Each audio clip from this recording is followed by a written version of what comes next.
The Street Corner Soapbox.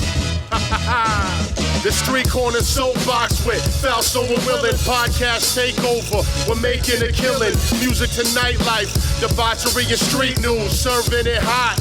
We are some street news, movies and mayhem. The craziest guests, words from chaos. Get it off our chest. Rhode Island, worldwide. Dark corners in all places. Speak how we live. Radio show. Smoking aces. Ladies and gents, for the people we're talking. Take the show on the road, right where you're walking. Yeah. That's right, ladies and gentlemen. Street Corner Soapbox Podcast coming to you live.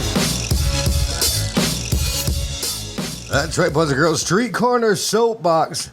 Now, we all know during this crazy time with the pandemic, businesses are struggling. So we're here to support local businesses, and we need your help to do so also. That's right. So subscribe to our Patreon, become a member to help support the show, and receive exclusive episodes and bonus content, as well as discounts on merch.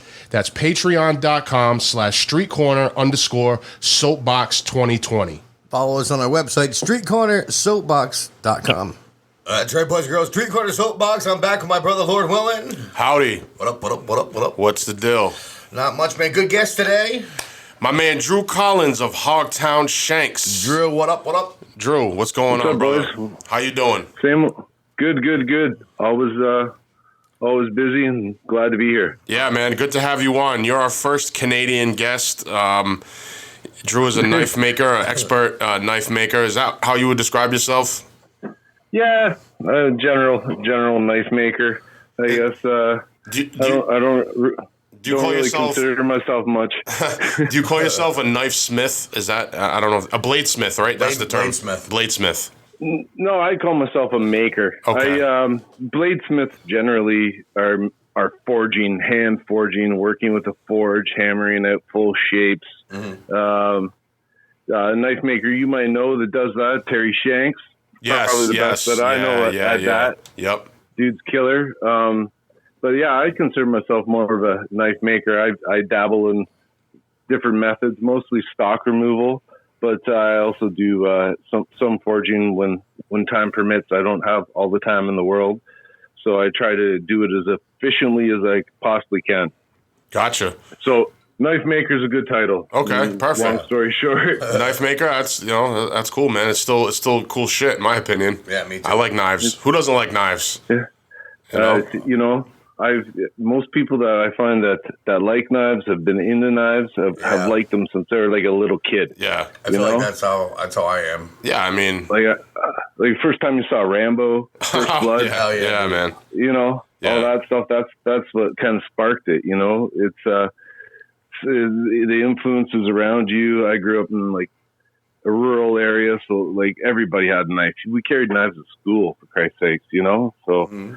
Yeah, can't get away with that. Can't get away with that now. A fucking SWAT team will show up. Hey, Drew. So where are you located in Canada? I'm just outside of Toronto. Maybe about 40 minutes outside of Toronto, in a smaller town of Oshawa. Okay, I know. I've been to Oshawa before. How's the COVID situation out there? We ask all our guests that are from out of state usually how the COVID situation is. It was funny because it was the topic of conversation at dinner tonight. Oh, they were perfect. That's fresh. How everyone at the dinner table had kind of like different opinions on it, but it's I don't get out a lot to begin with. I kind of keep that circle tight, and it hasn't really affected my life that much. But I know of people that have had it, been in hospital with it. Are home now. It's just it's a heavy lockdown up here. Different government altogether, right? Right. Yeah. Like this is the land the British conquered. You guys are the land the British couldn't handle. Right? So that's a good way to put it. You know what I mean? Like we don't like the laws are totally different. We're more like it's funny. Here I go. Like we're more of a socialist system, right? Yeah. So everyone is tending to trust the government a little bit more. I don't know why, but it seems to be that way. A lot of people are just staying at home. It's pretty quiet for the past month, but it hasn't really affected my life all that much. Okay. So it's I don't watch the news, none of that shit. Yeah, I don't even bother with that. I watch movies. That's pretty much it. You're better off, better off overall for your mental health. What did your lockdown consist of? Or Well, are they still in lockdown up there? Yeah, we're in lockdown until like I think next week. Okay. But that ain't going nowhere. It's you know what I mean? It's just they're gonna keep it going for a long time. Is it what's open? Just essential businesses? Yeah, if you want to call them that. I don't drink, so I don't see why the liquor store's open, but like mom and pop places can't be open. But we got like great point. We got weed shops open, liquor store open, Home Depot. Like I got a hardware store around the corner from my house I always go to, but I can't go there now because they're not the Home Depot. But the big major corporations still functioning. Yeah, it almost like makes me wish for a day where everything was out the back door of everybody's houses still and that, you know. But like society would be better off. Some areas and some circles you can travel in that your life, you know, you can still buy out the back door pretty much anything. So yeah, literally. Yeah, no, definitely. So there's not much. There's not much resistance from the people you're saying up in Canada. It's different. It's there. It's super quiet though. Yeah, it's super quiet. It sounds funny. It's not like the Canadian way. Everything's done kind of like covert, very silent. Now is it broadcast on your news? Oh yeah, like constantly, man. Yeah. Constantly. Yeah. It's like nonstop bombardment, right? So it's never ending. I just turn that shit off. I can't be bothered. I figure I'm trying to approach it from the standpoint mentality that I just deal with what I see on a daily basis. Yeah. And wash your hands, wash your ass. Get through the day to day of what you see, and that's what I kind of take in and ingest and believe, and just do what I do. My work's not really affected by it, so I still get to work the day job and get to make the knives at home. So it's maybe affected my extracurricular activities, like going to shows. Yeah, man, I hear that. Like having fun. Yeah, you know, that sort of thing. Yeah, you know, any kind of fun's been kind of squashed. So like you can't even go snowboarding. Really? Shut down all the ski hills, all that stuff, and that's like you're on a chair with people you know going up a mountain. And you're definitely not around apart. Yeah. Not around anybody unless you know them. Yeah. You know, it's kind of I don't even know what to make of it. You know what I mean? Like it's all bullshit. Exactly. Whatever angle you look at it, you know. Yeah, it's crazy, and it's an outdoor activity too. So I mean, if you're snowboarding with people that you know, and it's outside, and it's not like it's huge groups up on the mountain at the same time. Like, what is the big deal? Yeah, even we haven't had really cold weather down here this winter, but it's cold enough for some outdoor skating rinks. But they shut them all down, so you can't even get out there and play any pond hockey or shinny or anything like that, unless you got your own private little rink. What did you say for most Canadians? Shinny. Yeah, what is pond hockey? Pond hockey. All right. Is that the nickname for it? Yeah. Excuse our ignorance. Yeah. I have a pond in my backyard by now. I'm gonna start using that. Shinny. Shinny's just like pickup hockey. No gear, maybe a bucket and the coops, bucket and gloves, and that's about it. Oh yeah. And some beers usually, but it's you know, a lot of people do it on New Year's Eve. A lot of people, it's just something to do. You can get out there; it's free. Besides the skates, you already bought for like $1,000 or whatever. But you know, it's all good. But yeah, there's no fun to be had anymore. Even outdoors, they shut down hiking trails up here and all sorts. Which is crazy because one, it's outdoors. Two, I mean, even the ski lift thing. You're on a ski lift. You're not next to something. I mean, you're next to who you came with. Same thing. Yeah. Same guy you went to the restaurant with. In the car, you know. Exactly. So it is interesting how they're limiting that, but they're still doing lottery. I bring that up a lot. Like, the state's not Walmart's still open. Oh yeah, Walmart. Is there Walmarts in Canada? There's gotta be, dude. Too many. Yeah, too many, man. It's an international play. Mind you, I'm talking out both sides of my mouth here. as much as I hate them, I use them quite a bit. Of course, too, everybody does. There's really no way around it. I mean, there is right now. There is, but if you need stuff, I go to Walmart a lot. Chris knows that. Yeah. I don't even have to go into the store. Well, my wife just orders it all online. Oh, really? She'll pick it up. You know, it's that idiot proof now. You know, so it's convenient. It's kind of good shopping online. You don't do the impulse buys. You go, you just pick out. All right, I'm spending $75 instead of I'm going to go in for this, that, and then you walk out of Walmart. You spend $300. You still make impulse buys online. Me? Yeah, I do. Definitely do. I'm more cautious with what I buy though. Hey Drew, I got to ask you this. Are you into curling at all?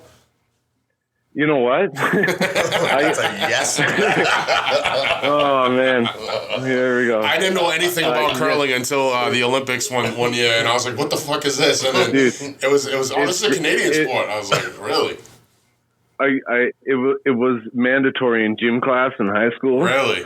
And I grew up in the town I grew up in is really small, like southwestern Ontario farm country. And I had like a curling club, literally like 10 doors down. They're quite a big deal, eh? So when they have a tournament, it's called a bonspiel. A bonspiel is a curling tournament. So they have these tournaments there, and my buddies and I, from like maybe around 12 years old, because they're just getting shit faced there the whole time. So the neighborhood kids, we would walk in there like we were with our parents or whatnot, and just teeth beers all day, right? So I enjoyed it, and then I only curled maybe like 5 times. It's kind of boring. Put it on TV when I want to go to sleep. It's usually kind of the big Canadian joke, right? The way they yell at the stones. Curl, like they're talking to them, trying to coax them to turn hard. They're telling their sweepers to go faster. Hurry hard.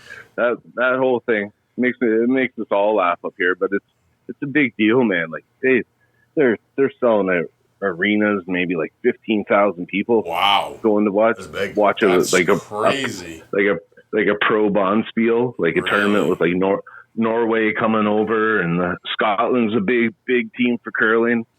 Norway, not so much in northern Ontario, like way up north, because it takes like a day and a half, 2 days to drive out of this province. So way up north, they play a lot up there, and out west, like Alberta, Saskatchewan, Manitoba, they're big into curling up there. There's not much else to do, I don't think. But like we play broomball too, which is a good Canadian sport. What's broomball? I never heard of that one. Me neither. Oh, broomball is like it's one of the most fucking vicious sports I've ever been a part of. I've never seen more injuries in my life than I have been playing in a broomball tournament. Well, explain. It's like imagine like a smaller hard dodgeball on a hockey rink, and you have these sticks. They're like broom handles. Now they used to be like a corn broom that was tied up super tight in the bottom, like it would hurt to get hit, like you could whack something with it. Now they make them out of plastic, and it's like playing hockey with no skates, and you're running on the ice, full contact. Wow! And you're hitting over a smaller hard dodgeball. Yeah. Okay. And like when you wind up, I've seen sticks go right through people's faces, like give them smileys, cut them right cheek to cheek, right across their mouth. I've seen arms like this. Is that like the same as like checking people in hockey? Yeah, but more brutal because you have no balance. You're on your running shoes on ice. And what do you hit it into? And you hit it into a basket or a net? Like a net. With a goalie and everything, yeah, it's kind of an obscure sport. It's fun though. Well, because I recommend. You said you don't have skates on. That's crazy, dude. I would never I would bust my ass. I wouldn't be able to stand. You'd be a good goalie. You just stand there. Yeah, I'd have to be a goalie.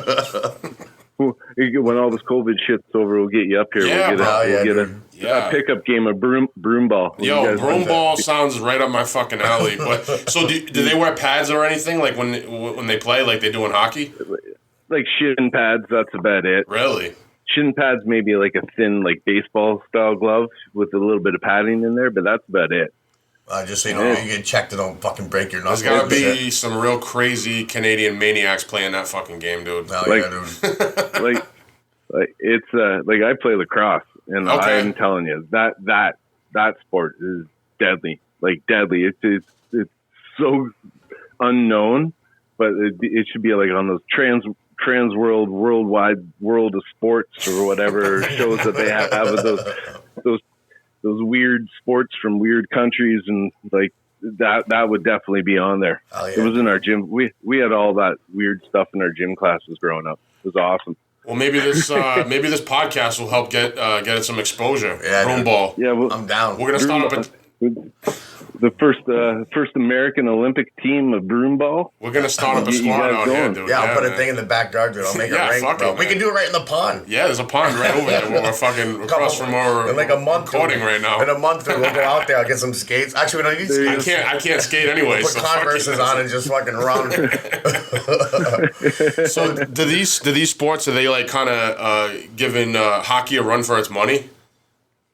Not really. Nothing. Okay. Hockey's king up here. Yeah.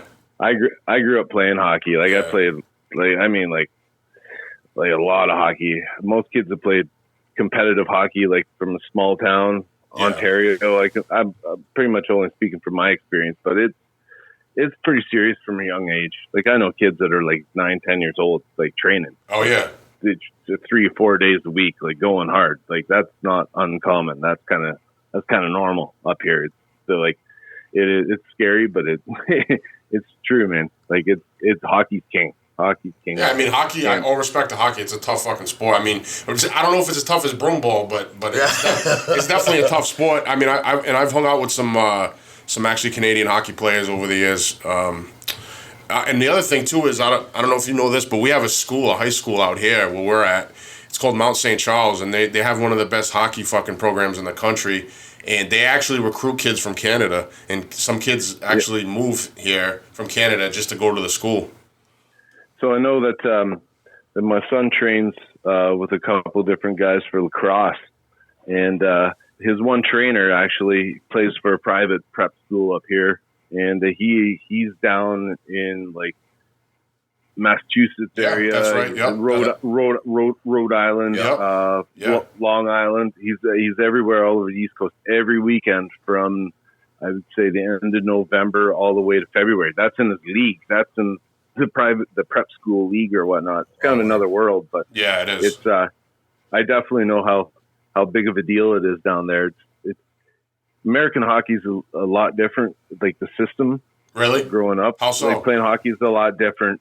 Here, it's very much you do not have NCAA or college in mind when you're playing hockey. Really? Like you're pretty much you're looking at getting your high school, and you're out of there. Like by that age, you should be taken care of financially, probably for a long time. That by the age of 18, you should have a career as a hockey player here. Really? That's kind of the mindset. I know a couple guys I grew up with that went the NCAA route. They're probably better off for it in the long run. And I'm just, it's funny for a Canadian guy, I'm kind of a proponent of going the school route, just probably because I didn't, but it's a different animal up here. It's really weird. It's like my son doesn't play hockey. I almost don't want him to play it just because of all the shit that I had to go through growing up playing hockey here. It's at a certain age, it's probably about 14, 15. It's a job. Like you're working. When you're playing hockey, you're at work. That's your work. It's your whole lifestyle. Yeah, like everything. You eat, breathe, sleep. That's it. You're doing nothing else. And it's not uncommon up here. Like I see it daily. You know what I mean? Like, so it's for me growing up. It was a lot different. We have, carb loading on pasta, and that's all you had to worry about. Like get like a whole bag of pasta into you before a game. Now you're gonna play. You need your energy. Oh, we have to carb load 8 3/4 hours before the game. Then I need to rehydrate exactly 3.7 liters of water. Like it's a science now, right? So it's different, man. It's Chris, different. You should play hockey. Chris. I love watch. You fit right in. Yeah, man. This is Polish food, man. Good on the carbs. You already know, man. Chris just brought plates of Polish food here the other day. I love Polish food. Oh, dude. I can't get enough, man. Oshawa, where I lived in, we're a big factory town. GM was running out of here, still runs out of here since like the 1940s, 50s. So it's pretty blue collar, all factory town. So a lot of immigrants live here, man. Like a lot. So we like Toronto and the surrounding area. I've never been anywhere more multicultural. Like really diversity wise, like I can drive down one side street right now, and I'm going to pass a Greek Orthodox church with selling food out of their kitchenette on weekends, and then right around the corner I got the Polish Hall. Nice. And then I go down the street and I got a Portuguese place. So, it's that's awesome, actually. Yeah, I didn't realize Canada was that diverse. I mean, obviously, there's people that have immigrated there from other places. I know that, but I didn't know there was a lot of Polacks up there. Portuguese, I didn't realize. Dude, we got like, I think Oshawa's probably got more Polacks than anywhere else in Ontario. To be honest with you, man, like we've got like at least 7 Polish community centers. Wow, that's at cool. least 7 for a city of 120,000, 130,000 people. Yeah. Plus, like, the big wedding hall in town's a Polish place where you get all the beers I can't pronounce. That was a Zywich or the Oral, you know. But you get the big bottle. You get the big bottles there. They don't give you the little bottles. You get the big boys. Hell yeah! Sounds like I'd have a good time in your area from what you just said. Man, homemade pierogies. We got all sorts of shit up here, man. It's great. I love it, man. Good to know. We gotta go. If they would let me in Canada, well, yeah, you can't get into Canada. We'll work on that. There's lots of ways around that one. I've always wanted to go. I got friends that have been a lot of friends that have been up there. I've always wanted to go. I also hear the strip clubs are really good up there. Top broads in Canada, man. Yeah. I've never been to an American one. You know that? I've never been to an American one. After seeing the girls in Canada, I wouldn't go to an American one. I got to be honest. I never saw the point. Yeah, it's like exactly. Dude. I've already seen the presents when I got home. You know what I mean? I don't need to go back in and check it out. You know exactly. That's what I've heard over the years, man. People always like, dude, you got to go to Canada and you got to go to the strip clubs. Yeah, my buddy Montreal. Montreal. Yeah. Montreal's the spot, man. Yeah. Stay away from Toronto. Toronto's a different animal too. Really? I like using they party a lot down there. They partying fucking hard, dude. Yeah. Toronto's like New York now. You know what I mean? Yeah. Like, a lot of hipsters and stuff. It's fucking gentrified. Yeah. Like all the good grime is all gone. It's kind of boring and too expensive. So like for me, I like it sounds like New York City or Boston. Yeah, literally. You know what I mean? Like no one can afford. Like my neighborhood's like. Houses are selling like crazy here because everyone from the city wants to move out here because they can't afford rent. You know, in the city, you know, they make $1 million a year and they can't afford to pay their rent or buy a house there, so they move out here. Fucking $2,500 for a fucking little room. Yeah, that's what you get out here. Yeah, you know, not even a bedroom. That would be good. I think that'd be a good deal, actually. Really? That'd be really crazy, good. Dude. Yeah, you're getting like bachelor condos for like $750. Wow. You know, $750,000 for a bachelor condominium. Wow, so they buy that. That's insane. Some shit neighborhood that a cup of coffee costs like $10. You know what I mean? No shit. And they fuck it up still. I guess hipsters is a worldwide problem. It doesn't matter where you are. Oh man. So Drew, being in the knife business, you come across a lot of them. I'll tell you that much. I bet. Now, going back to your beginnings, Drew, I know you start everything early in Canada, fucking hockey, and you also did knives before. I think it was like, you made your first knife, you were 12 years old? Yeah, around that age. I grew up in a small town, Owen Sound. It's like 20,000 people, if that, at the time. Kind of, if you take the map of Ontario and turn it upside down, you'll notice it's in the shape of this. The bottom of the map will look like the shape of an elephant with the trunk and everything leg. The town I grew up in is right in the asshole of that elephant. Perfect. Like literally, right under the tail. So you're on the. He's in the ass end of Ontario. So it's literally like the end of the road for that area of the province. I got to get a fucking map. There wasn't much to do. I didn't have a dad around or anything. I lived with my grandma and my mom, so I always hung out with my neighbor. He was in probably about 70 at the time. Usually like 3 sheets into the wind by like 7 in the morning. Oh yeah. But he kind of took me under his wing, and everything that he did, I got to do with him from a young age. So, and he was a knife maker. And no, he was an everything maker. Oh, yeah. He didn't buy anything. He made everything himself. So he needed a new knife, and I learned from that experience, and kind of like made my own at the time, and kind of tucked it away. Used it a lot. Actually, put it through my ankle, trying to be Rambo when I was like around 12. Strapping it onto a boot, and it busted at the bottom of the sheath right through my ankle. So yeah, lesson: never ride a bike while wearing a boot knife. Anyway, I will keep that in mind. And then I just kind of like I skateboarded a lot. That was kind of like my saving grace: music, skateboarding, snowboarding. Kind of like just stuck to a small group of people. It was a lot of rednecks. Like we have our own type of hillbilly up here. I don't know if you ever seen Letterkenny. That's kind of like the area of Ontario I grew up in. What that show is based on. I haven't seen it, no, but I'm gonna have to check it out. If you listen down to the way they talk, actually, Pete Sosa and I had a good conversation about Letterkenny not too long ago. Last time I saw him, and it's loosely based on the area I grew up in. So it's a lot of farmers. You're into punk rock and skateboarding, yes. Like that. Those memes say like I was a skateboarder when it was called skater fag, that sort of thing. So I didn't make a lot of knives. I knew how to do it, but I was just a teenager. You know what I mean? Just trying to. How'd you learn the craft in general? Well, the guy, the old man, just from my neighbor, just from watching him, and really? I think it was more of just knowing how to work metal. He was a phenomenal welder. I learned how to weld from him. All these things that just I tuck back in my memory, just trying to soak it all in from him.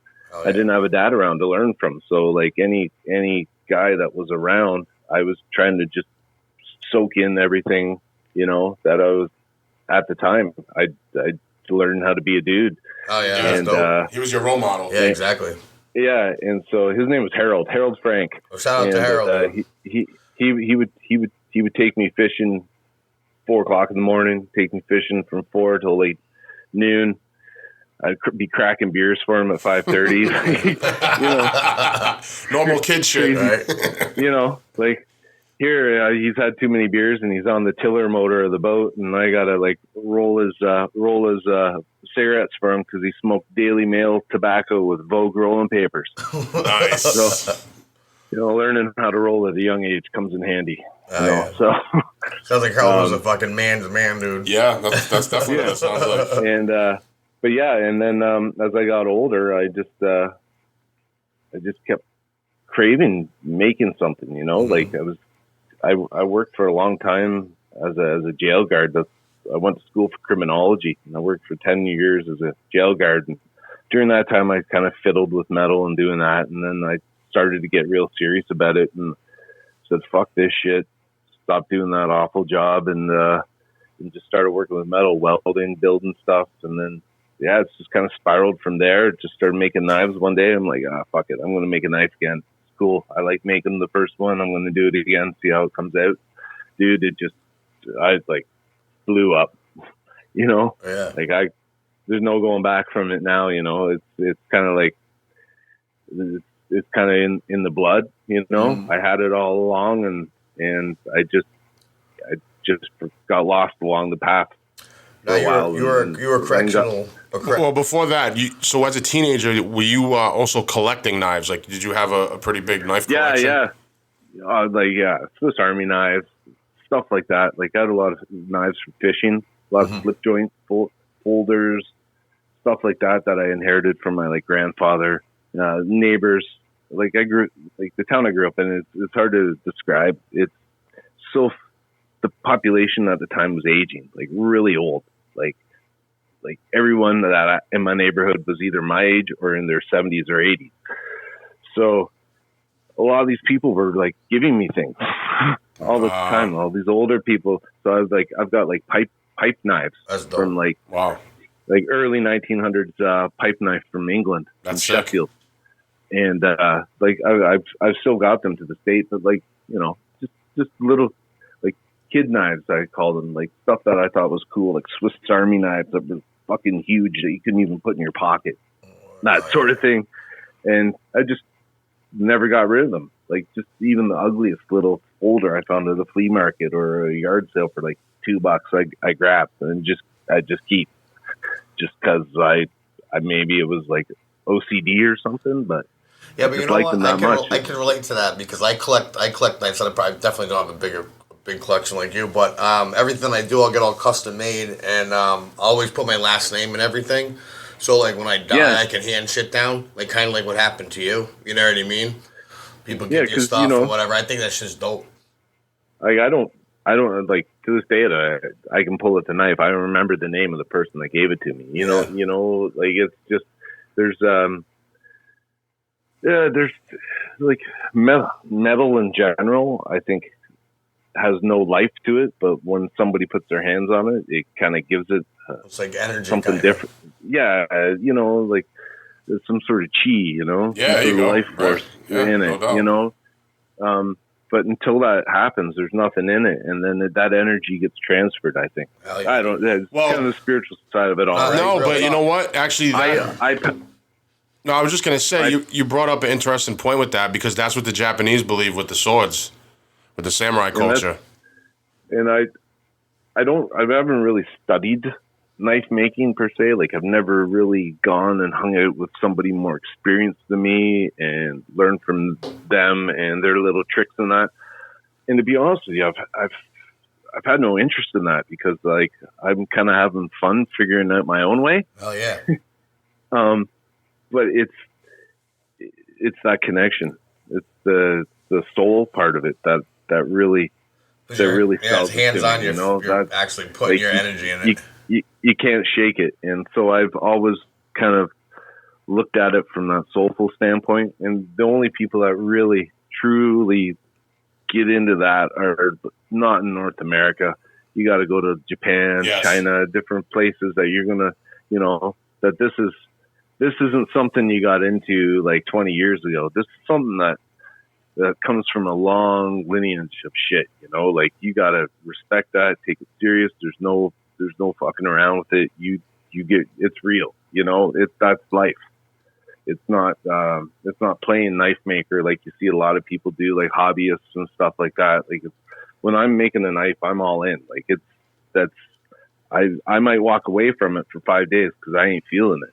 I gotta feel it to get into it to make it awesome. Oh yeah, dude. And if I don't feel it, I'm walking away. Like I'm not gonna force myself because it's not gonna come out exactly how you want it. You're forcing it. Yeah. Oh yeah. If not everything's lined up that day, it's not lined up that day. Sorry, your knife's gonna take a little longer, but I'm not feeling it. You gotta feel it, man. You gotta. There's artwork, is that Yeah, there's artwork. Anything. For sure.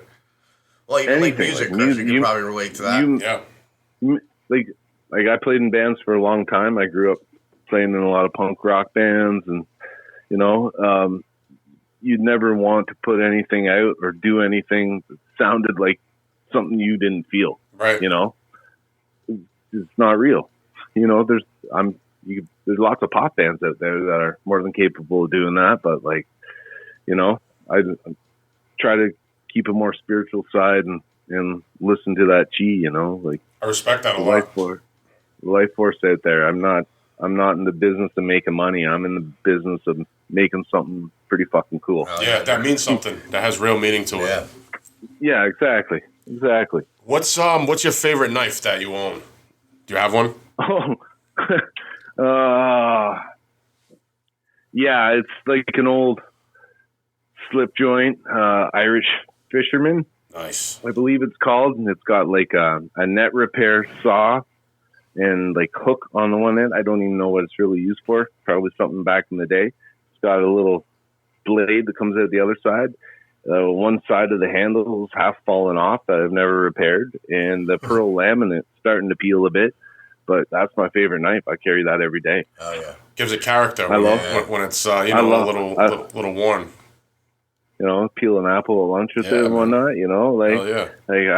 I just always, that's honest. To be honest with you, that's my favorite knife. Then I got one I made like a long time ago. That's just, it's got more sentimental attachment to it. Like I would just never get rid of it. It's not the prettiest knife, it's not the coolest looking knife, but it's mine. So I love it. Those are my two favorites that I would never part with. Everything else I would just give away, to be honest with you, because I like seeing people get happiness out of getting stuff like that. Because how happy I was, someone gifted me a knife. That was the coolest shit ever. So maybe one day my son will get those two knives. Yeah, man. That sort of thing. Pass it down, generation to generation. Now all your knives probably be my. No, go ahead. Yeah, man. So I'd probably give my daughter would probably take a knife over my son, to be honest. I feel a little bit bad. I think I feel a little bit better about that anyway. Yeah, so, No, she got to get one, dude. Yeah, exactly. It's a good. Daughter definitely needs a knife too. Yeah, for sure. Now you said, I was just gonna say, you said you played in some punk bands too. Yeah, back in the day, I grew up playing the drums in small town Ontario. There's nothing much else to do, so I played in a lot of different bands. Played with buddies. Just generally, I taught drum lessons for about 3 or 4 years. It was kind of my deal with the guidance counselors at the high school to keep me out of trouble and to just get me out of high school. So they made me teach the grade 7 and 8 classes at an adjacent, senior public school, percussion and music in general. I was actually going to go to university for it, and did all the testing, got all the acceptances to the university for percussion, and just never went that route. Never really thought of it that I'd make a job out of it. I thought, I'm going to get stuck playing fucking the glockenspiel in some bootleg symphony in some part of the world, playing music I hate. So I just never went that route. But yeah, I played in a lot of different bands, not just punk. I played in my favorite band I played in was a stage band. We played old funk, like Herbie Hancock. Oh, dope, man. Hell yeah. Stuff like that. That was fun. And I played in a bunch of punk bands. They were we didn't really do much. We were just into fucking shit up. That was about it. Played parties and stuff like that. But it was more like fun. I always had fun doing it. I always wish I could have done it for a living, and I don't know if the cards never played out that, if I was born in the wrong part of the world for it. But a couple guys I grew up with, they're musicians, and it's pretty cool that you get to see them do something that they love. You know what I mean? Yeah, definitely. Pretty awesome. So you must be a pretty good drummer if you were going to go to school for it. What? I was. Let's say that. I don't know about nowadays, but my fingers are too fat now.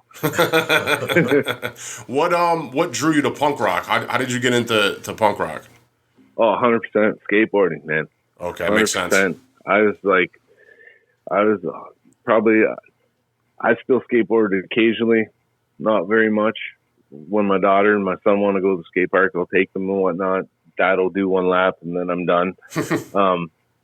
But 100% skateboarding, man. All the music I listen to now, almost everything I do, I can really truthfully say skateboarding 100%. They say skateboarding saved my life. Probably did. Probably almost killed me too. But 100% skateboarding. Yeah, there's a big big influence from the skateboarding culture that ties into a lot of genres of music. Even hip hop. Yeah, of course. Hip hop is big in the 90s. I remember listening to punk rock skateboarding Thrasher magazine, and then I forget when it was in the 90s. It was I started hearing hip hop on all the skate videos. We would have to do, that was back in the mail order days. We have to send down to California to get a VHS cassette sent up to you, and it would cost you $80 Canadian. Damn. and then shipping on top. So you end up paying $100 for like a Plan B video, and you get it, and like all of a sudden we start hearing hip hop on all this stuff. So like that opened my eyes up to like, for a country kid, you just heard like whatever's on the radio or MTV, or we had Much Music up here, not MTV. Yep. I remember Much Music. And like you just heard the mainstream shit, and then I started hearing stuff like the Far Side, like a lot of West Coast stuff, right? And then that kind of like spawned my interest in more in the hip hop I heard that I liked, and then I got into like, you know, like DOS Effects, Guru, like it opened my eyes, not just to punk rock, but to like, especially to hip hop. Like I heard stuff I'd never heard before, you know, like never heard, like a country kid from like rural Ontario. It was pretty cool. And then my buddy's brother went off to university in England and started sending us back, I guess, like this early British grime shit from like the late 90s and stuff. And then that kind of opened my eyes up to even more, you know, like getting into Wu-Tang. Hell yeah. All that shit back in the day. But it all started with skateboarding and punk rock. If it wasn't for those two things, I probably would have never delved into other interests affiliated, you know, like one big family almost. Definitely. Yeah. Who are some of your favorite bands coming up, specifically? Growing up, SNFU, because I knew they were Canadian and they come from like shit towns like I haven't heard them, but I'm gonna have to check it out. SNFU, you said? Yeah, and Chi Pig, the singer, he just recently passed away in 2020. Shit year for people dropping off. Oh, it is, man. It's fucking terrible. But like, a lot of kind of like, I guess, my buddies and I, my one buddy Ray and I, we've known each other since like grade kindergarten. Actually, we talk about it all. Grew up doing the same things, listening to the same music. We always talk about it. Bad Religion. Okay. When I was young, that kind of like, I was like, holy fuck, these guys are smart, man. They're saying shit I don't understand. I gotta start. I must be stupid if I don't understand this. So I actually bought a dictionary and a thesaurus, just so I could like cipher lyrics, you know, like. So that band kind of like put a chokehold on it, and then I got into other stuff, like Agnostic Front was huge. Hell yeah, man! Every episode. Rob's not traditionally a hardcore punk rock dude, but we've had a lot of guests on from that world, and pretty much all of them always say Agnostic Front. And he's like, "Yo, dude, what's up with that?" And I was like, "Dude, they're just fucking pioneers, man. They're the ones, dude. Yeah, this is what it is."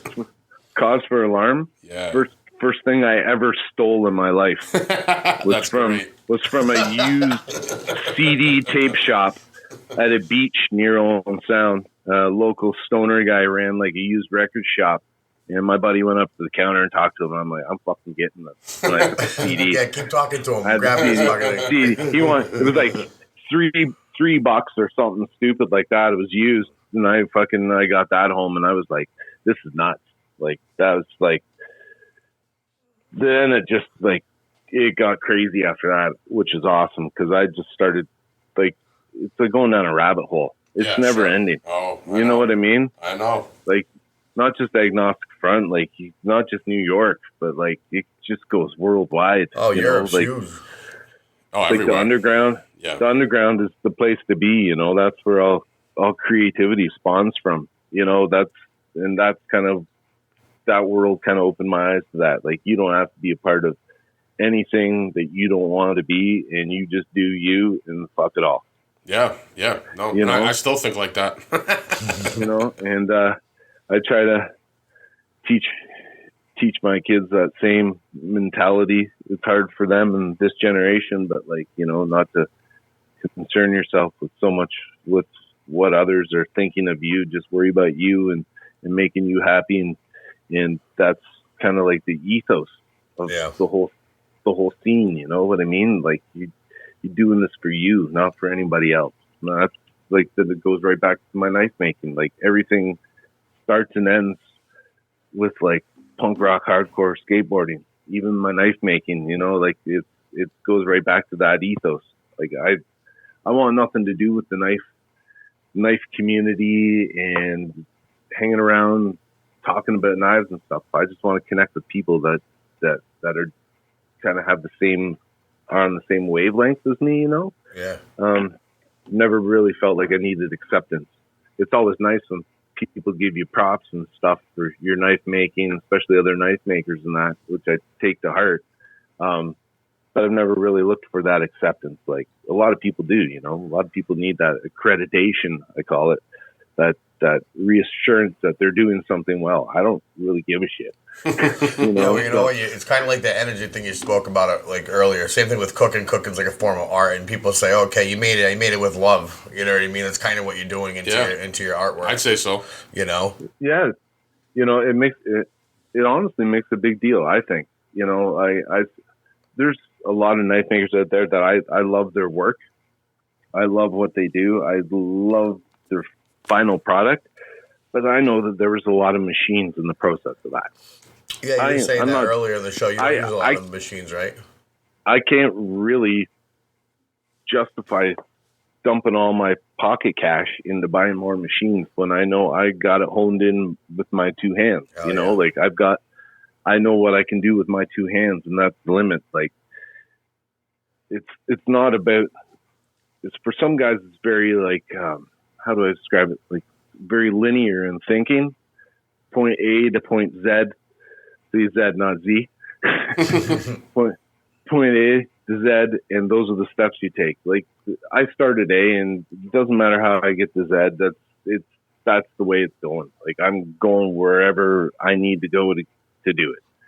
There's no set anything. Like I've got certain things that I never differentiate from that I do. But most of the time, it's just what I'm feeling at the time, what the vibe I'm getting from the person I'm making the knife from.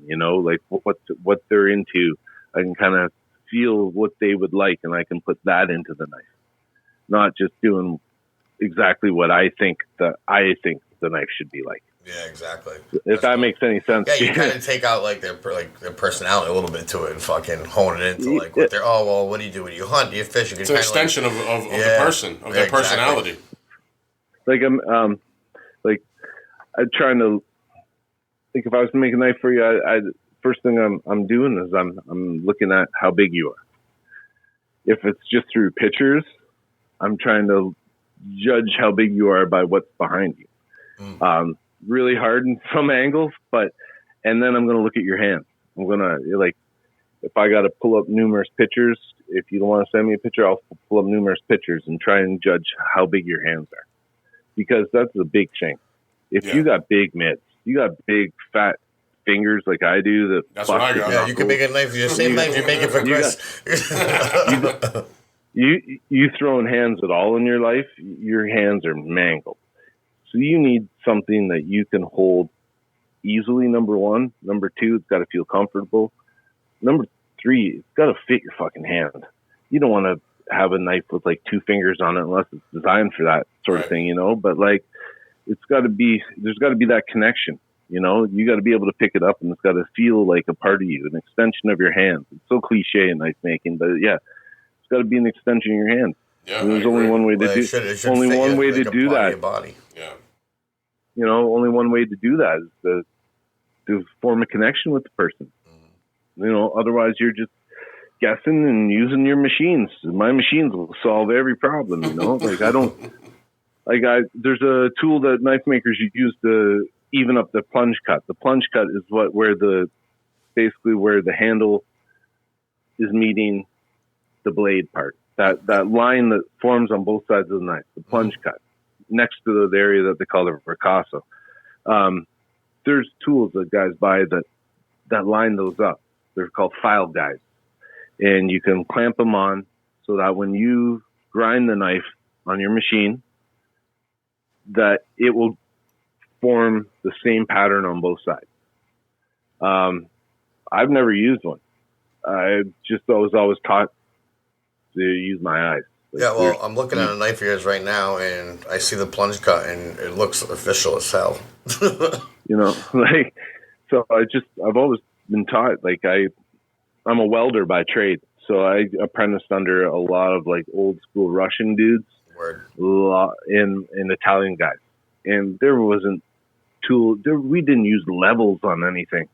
You know, they did it all by eye, and I learned their little ins and outs and little tricks along the way to like line stuff up. And it's just always stuck with me. I've never varied from that because I've never seen a reason to, because it was kind of the whole connection to it. You know, like I've learned other ways because of my day job how to use machines and tools for like industrial applications, but like knife making, I wouldn't even consider it. That's no knock on anybody that uses that. Like if they want to use it, go for it. I don't care. That's just not my thing, you know. I think it's a dope skill, just in case, like God forbid anything happens and we go to like fucking, like I don't know what you call like World War X or something, and fucking, you know what I mean? Like you actually have a skill that you can take and use, and certainly. Like you don't need machines, you can just fucking make it, dude. That's fucking incredible. It's crazy. It's funny because I've got my little bug out bag that I keep. Yeah, dude. You gotta have one of those nowadays. And it's I went through it the other day, and I'm like, do I really need all these knives? Do I really need all of them in here? I keep them. I can't get rid of them. I like pulled the bag out. There's like 50 knives, different blade shapes. You might have to barter for something, for like food or something. You know, I'll trade you my knife for a fucking cow or fucking, you don't know. Hopefully it doesn't come back. Go back to that. But actually, maybe that'd be good for everyone. Who knows? You know, I kind of agree with that, because I was watching one of those food shows not too long ago. I think it was Anthony Bourdain or something, and he was like in Detroit, and all the little I'm kind of ignorant to this, but like all these like Puerto Rican families in Detroit running kitchens out of their houses. And stuff. That's a big thing. Down south too. Down south, that's a big thing as well. And I'm like, well, I got to eat there. Yeah, like man. You know what I mean? Like, like mama in the kitchen cooking. Oh yeah. It's like slow and low. Can't go wrong. No, that's the best kind of food. So like, I wouldn't mind if we got back to that. You know, you got like growing up, we wanted liquor. We never went to like the liquor store or anything like that. We went to this house, knocked on the back door. $20 later, I'm walking in with like a 40 of rum, that sort of thing. So like that's what I mean. Like back in the day, it was like not that long ago, where I grew up, we used to do a lot of that. Smokes, everything. You get cigarettes, whatever you want at the back door. You know, the only thing you couldn't buy is, you can buy clothes, you get guitars, all sorts of stuff. Now, you lived in the Yukon for a while when you were younger. Yeah, probably in my like early 20s, but 22, 23, somewhere around there. It was my mom moved up there when I moved to Toronto, actually, and I just went up to visit quite a bit. I wouldn't say lived up there. Spent a lot of time. Felt like I lived up there sometimes, but it was too long of a flight for me to justify just staying there for like a week too. I have to stay there for a couple months, you know. And I snowboarded, so I was like, yeah, this is cool. I'm like an hour or 2 hours from like the Denali range. Got in good with some local guys, take me up on their sleds, snowboard a lot, do a lot of bush hiking, a lot of outdoorsy type stuff. Because if you don't like the outdoors, no point in going up there. Yeah, right. And you know, just a lot of alone time, which is, I think, good for a young guy. I think alone time kind of like helps you dial in a lot of stuff at that age. And it was pretty cool. My mom was a nurse, so she was working all day long. I was on my own, free to do whatever I wanted. I was working as a correctional officer at the time, making big bank, working for the government, and I would just hoard it away, just travel, just snowboard. That was my only thought at that time. And then actually, when I was up there, I met a guy. His name was Dick Person. Real name. That's an interesting name. Real name. Dick Person. And, Imagine that fucking high school. But I don't. He was kind of like he dressed like You guys know who the Coeur de Bois is? I don't know. It's a French term, men of the woods. So there's an old French folklore about these guys, these fur traders and trappers. Okay. From early times. So from Jacques Cartier times, like before any of our countries were ever founded. Anyway, this guy dressed like that, like period correct, all the time. Dick person, and I thought he was the weirdest. Trader. It's like Seymour Butts. He was the weirdest old guy ever, man. Like the weirdest dude. And I always thought he was full of shit. He'd tell stories and all this, but something about him was I could tell you the guy was just feeding you lines all the time. But he had the coolest job. He would get outdoors equipment sent to him and test it out, like hatchets, axes, machetes, and all. And he'd give reviews so that a company could post it on their website. Real Canadian bushman, this guy with his beard and his Hudson Bay coat on and all this stuff.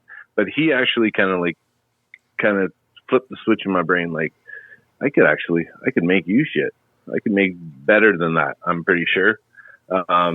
And then I kind of sketch ideas here and there, and it just that it was a long process getting the knife making going, like mentally wise, and it was just a buildup of all those experiences that just got me back into it, especially being up there in the Yukon. Like you're not going anywhere without a gun or a knife. Yeah, that's essential. And I'm not even talking about the animals you need it from.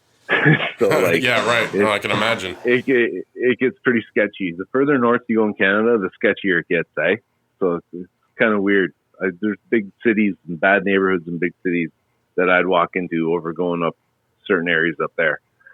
But it's a different world up there. It's awesome. I recommend everybody goes up there at least once in their life. Yeah, I definitely would love to check it out. Yeah, man. Like the sun never comes up in the wintertime. It's like a bluish hue to everything, and then I love it. And then in the summertime, the sun never sets. So like you wake up at 3 a.m, you go camping, you wake up at 3 a.m. It's Chris, like you can't go in there during the summer. Sounds like Alaska. Yeah. But yeah, it's right next door. It's literally right next door to Alaska, and it's kind of the unknown. Does that like jewel, fuck with your head? Of this country? Like getting adjusted to. Was that a movie Insomnia? Yeah, with Al Pacino. Rest in peace. Yeah. Yeah, like that. It takes a good week or two. Yeah. Like if you have any light sensitivity when you're sleeping, you're the type of person that needs like total blackout. Like, no windows. That's me. Blackout shades. You're fucked. You're gonna have to bring like fentanyl or heroin with you. Jesus Christ! I said go to sleep. You know what I mean? Yeah, like you're not going to sleep. Like it took me the first time I experienced it was about a week of me, maybe like 2-3 hours a night. It was a little different. And then you start getting so tired you don't give a shit. You just pass it, right? But I like the wintertime up there. It gets really fucking cold. It's miserably cold and windy, but I kind of like that. It was always like, it was like a toughness challenge. Yes. For me, New England's like that where we're from. Fuck. I kind of wear that as a badge of honor. Like up there, like we're talking Celsius. I don't know what it would be in Fahrenheit, but like -50 Celsius. So I'm guessing I don't even know what that is in Fahrenheit. I couldn't even fucking tell you. It'd be like minus something in Fahrenheit for sure. It's cold. I know that much. Definitely cold. Yeah, enough to make them. If you had any metal on your car, like metal door handles, like the old metal ones, you could just snap right off. No shit. Steel would just break. Like you spit, it freezes before it hits the ground. Yeah, super cold. Super cold. Like the condensation from your breath freezes on your face, like that's wild. On your beard, on your eyebrows, everything. It's just stuck everywhere. It's awesome. I love it up there. Like, I don't think I'd ever really live up up there, but I enjoyed my time up there. That's for sure. It's a pretty cool place. And Dick Person was a big inspiration for you. You love Dick Person. The guy was so full of shit. It's not even funny. Is he still alive, dude? I want to get him on the podcast. I don't even know, but he was. I think everybody in town knew he was full of shit, dude. I just kind of like. I think they were kind of glad that I was like a new guy around, and there was somebody else that he would talk to instead of them. So. He was, he was a different cat. I'll never forget him. I don't know if I drew inspiration from him, but he was different, so different enough that I'd never forget him. Definitely a memorable character. Oh, yeah, for sure. With a name like that, how can you I've never fucking met the guy or fucking seen him, but he's memorable to me. I'm not going to forget. I got a picture of him around here somewhere. If I ever find a Please picture, send it. I'll send it to you guys. Please send it. Put it on the wall. like there are hipsters in Toronto right now that are dressing just like him. So he was a pioneer. He was a pioneer of fashion. You know, he has a handlebar mustache with the goatee, drinking his craft beer, wearing his like handmade $500 winter boots or whatnot. Yeah, I think he might have started it all actually. When you break it down like that, he probably did.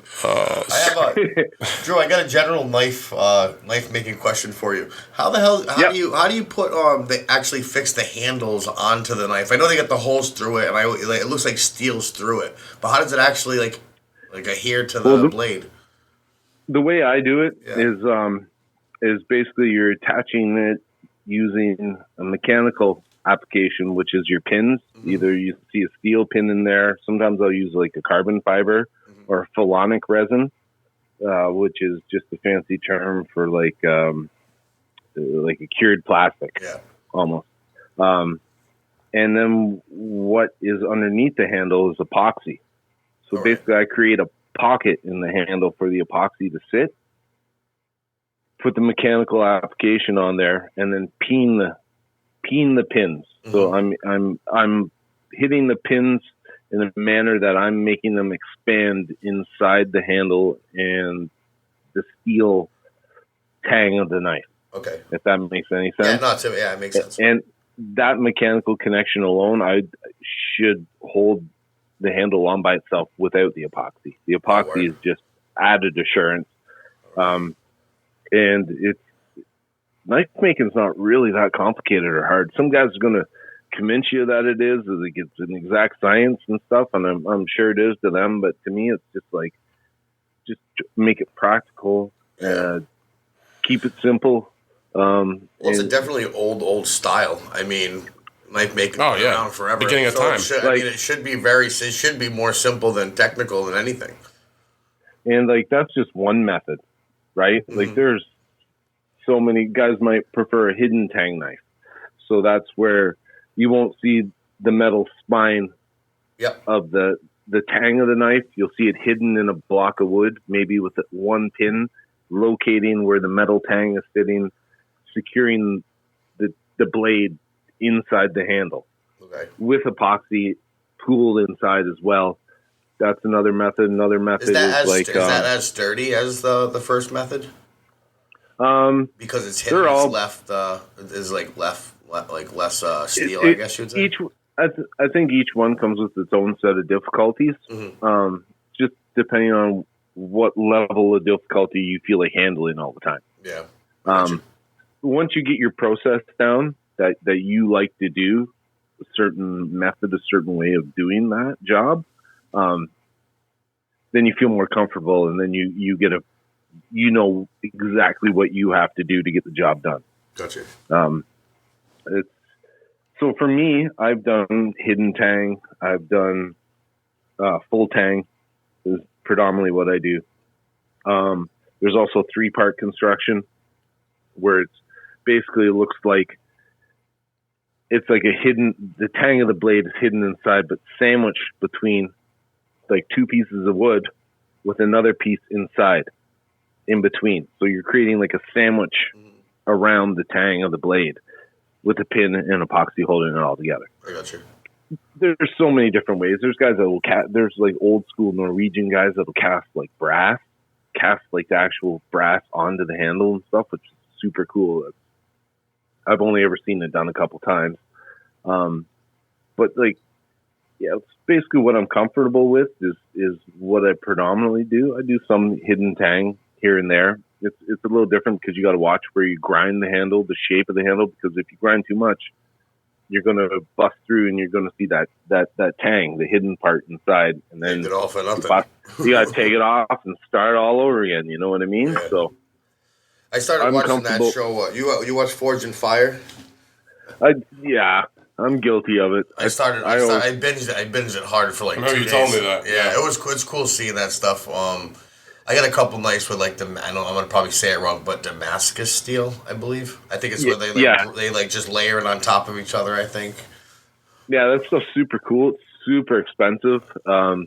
It's strictly done on a forging process. I could buy what they call billets of it, like pieces of it already. It's a different type of steel? Well, it all depends. There's all sorts of different steels in there. You're basically mixing, some of them will mix like a stainless, a stainless steel with a high carbon steel, or maybe a mild steel with a high carbon steel. I've even seen guys throw like copper in there to create like a different, like a look kind of, or like a flux, because when it's put under different conditions, different stresses, either heat or different acids that you can treat the blade with, that copper will come out.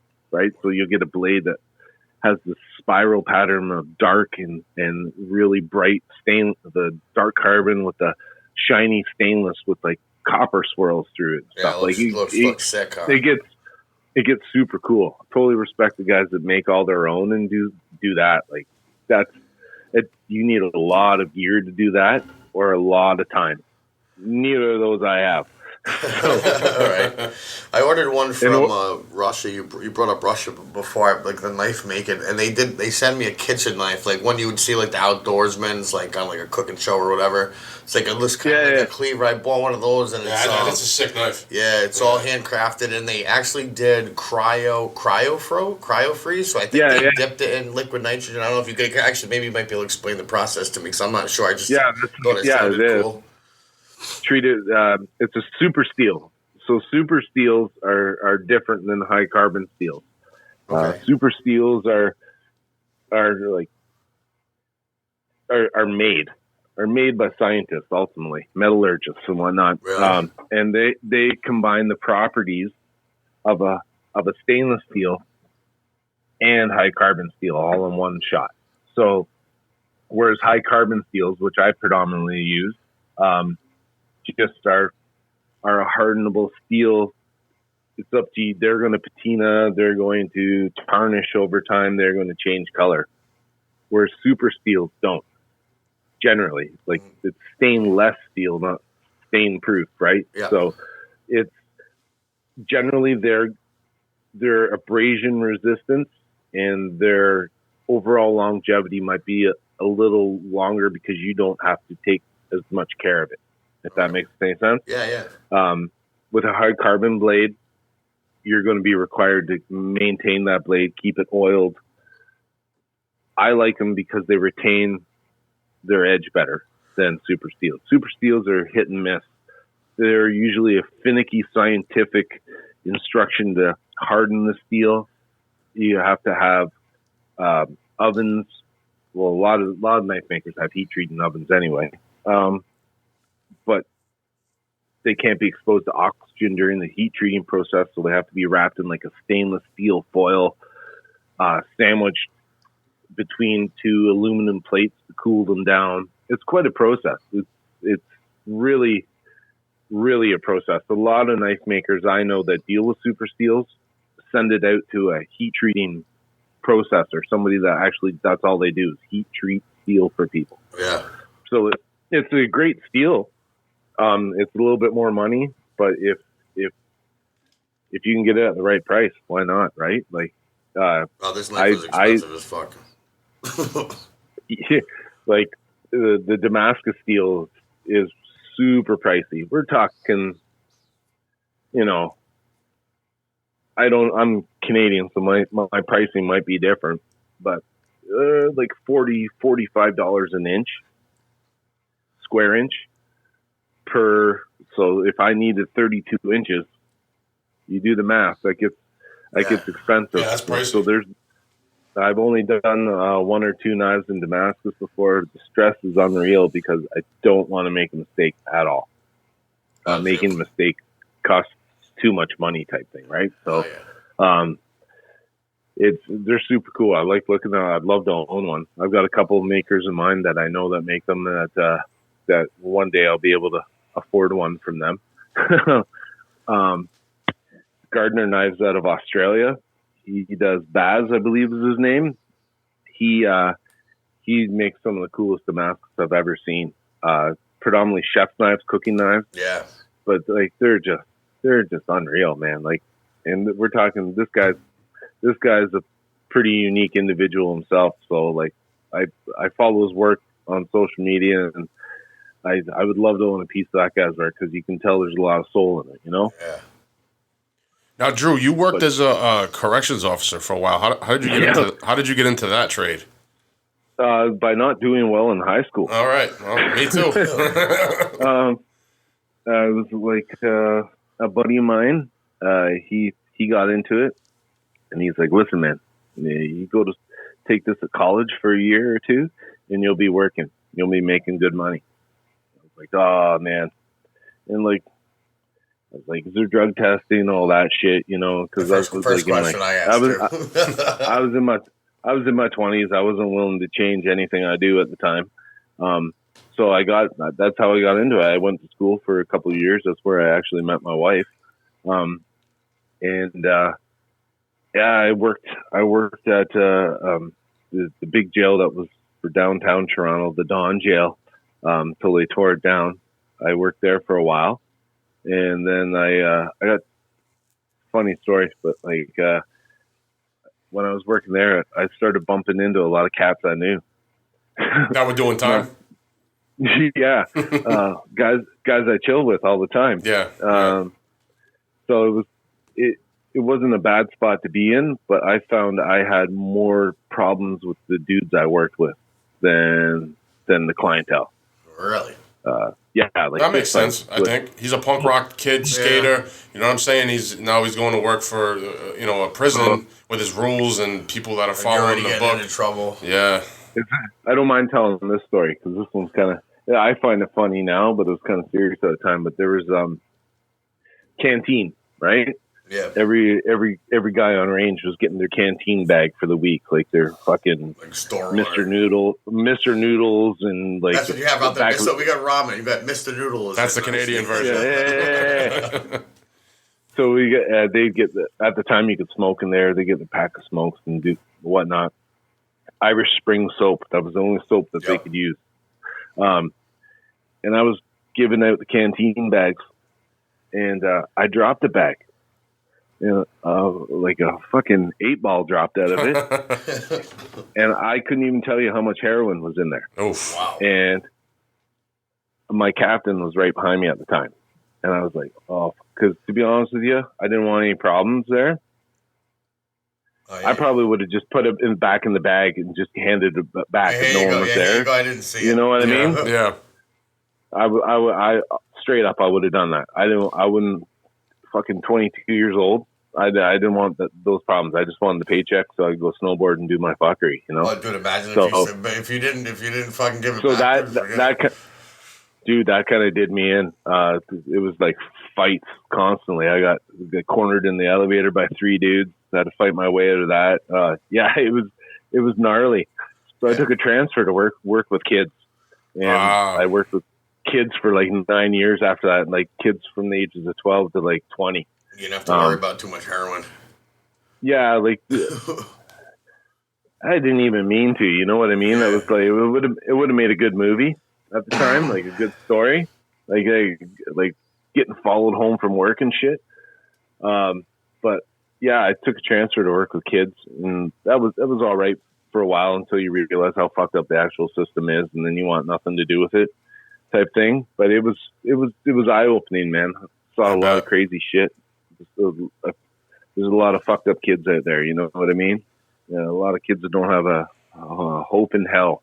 Like they don't even have a chance from the minute they exit the womb. You know, and I've seen it. So I always try to remember that whenever I'm reading heinous shit about people out there. Everybody's got a story. Yeah, it's a harsh reality. Yeah. And some of the coolest dudes I've met in my life have done some of the most egregious shit you've ever heard of. Yep. Some of the best conversations I've had have come from guys that have,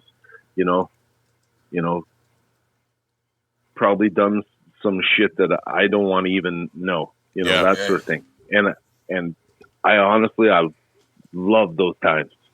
I love those conversations I had with guys. I worked for a brief period of time at, it's like a halfway house for guys that are just getting out of the pen after doing long bids. And, that was awesome. Like I was 23, maybe 24 at the time. And these guys were like 60s, 50s, just seeing the world for the first time in like 25, 30 years. And, just the stories that I would be told, the things they would share with me were super cool. Like one guy I remember, he wrote a book and he asked me to proofread the book for him to see if it was any good. And it's still one of the best novels per se that I've read. It was cerebral. Like it was pretty darn cool to be around those type of people and the kids I got to meet. And I hated the job, but like I'm kind of, I wouldn't take back those days for nothing. Yeah, you met a lot of interesting people. Did that book end up coming out? No, I don't know what happened to Buddy. He, I don't know if I don't think he had a hope in hell of staying on the outside for very long. But his book was called The Killdeer Plan. I remember the title, The Killdeer Plan, and it was a story about a dad whose daughter was sexually abused by a child predator, and the predator got caught but didn't get enough time.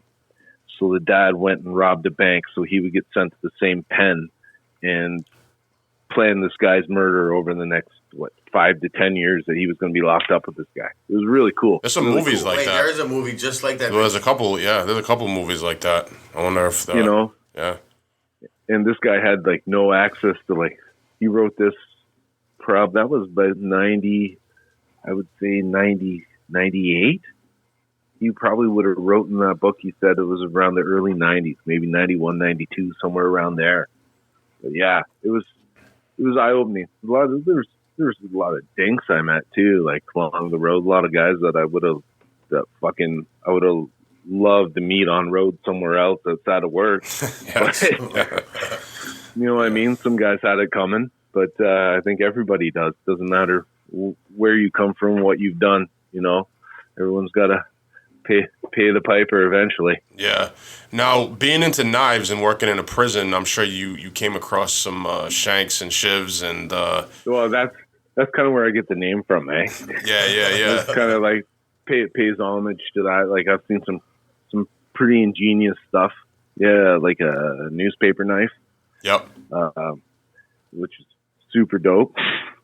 Like if I could ever recreate that would be awesome. Like standard toothbrushes, pretty common, I think, for making like prison shanks. Razors and the toothbrushes. We used to break the fucking. But probably the most brutal one I saw was the newspaper.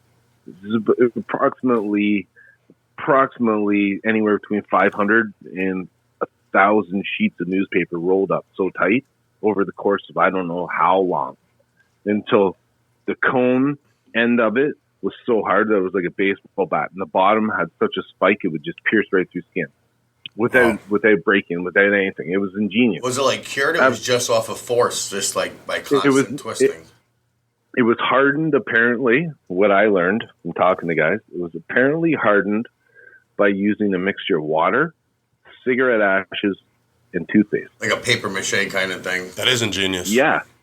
And chipped away concrete off the floor and stuff, whatever they could find, like some sort of aggregate, right? Mm-hmm. Like something coarse to bind it all together. But those are some cool things. It's more of the cerebral stuff when you're working in a prison or any sort of like penal system type place. It's the cerebral stuff that you really learn about, like dynamics, the way people work, how that sort of thing, how there's a lot of talking without talking. And it kind of opened my eyes up a little bit to that, how to look at people, how people in general are very predictable. You know, we're all creatures of habits in our own way. And ever since I worked in there, I always said I was going to try not to be a predictable person. My personality will always be the same, but the things I do in that I'm not going to form patterns in my life, because that's what happens to animals that get held in zoos for too long. It's what happens to people that are in prison for too long. And it happens to people that aren't in prison that get trapped in their own heads. Yeah. You know what I mean? Yep. It's a prison in itself. Yeah, definitely is. I see it with people I work with. I see it with people I know, the friends of mine and stuff. And it's pattern. It's all, for me, once I get to know people, I can almost tell what they're going to do next. Yeah. You know, and I wouldn't have learned that if it wasn't for doing that, you know.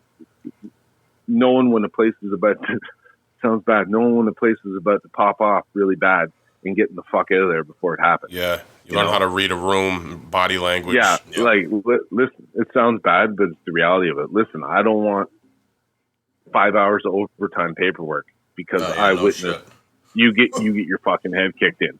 Yeah. You know? Yeah. I want to go home, man. So I'm going to take a piss right now. Whatever you got to do. You know, when I come back, it's like, oh, I got 10 minutes paperwork. That's it. So. Yeah, no, I hear you. I can relate to that. So can Chris. We both worked in the nightlife industry and done security and stuff. And you can tell, even going to bars that we don't work at, when shit happens, you can kind of tell when it's going to happen. You see it before it happens. Yeah. Like, oh, that guy's going to be a problem. An hour later, he's getting thrown the fuck out. Yeah.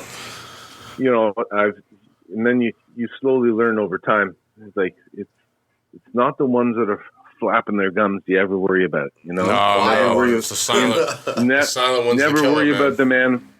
Never worry about the man flapping his gums. He's flapping his gums like a peacock. Puts up their feathers to try and scare the shit out of everybody, eh? Yeah. The silent ones. Puff your chest up. Like I always say, like, tell my kids that, like, a bad man doesn't drive fast on the road because he's got a reason to drive the speed limit. Mm-hmm. You know what I mean? That's that's a great point. That's actually why I use cruise control. Very well said. Yeah, that was. I like that. Doing all the street racing around my neighborhood and stuff time to time. I'm like, my son's like, oh, those guys are bad dudes. I'm like, listen, like, they're not bad. They're just stupid. Man. Yeah, exactly. There's a big difference there. Is that big in Canada, street racing? Yeah. This is like a GM town, so everybody gets their cobalts all done up, and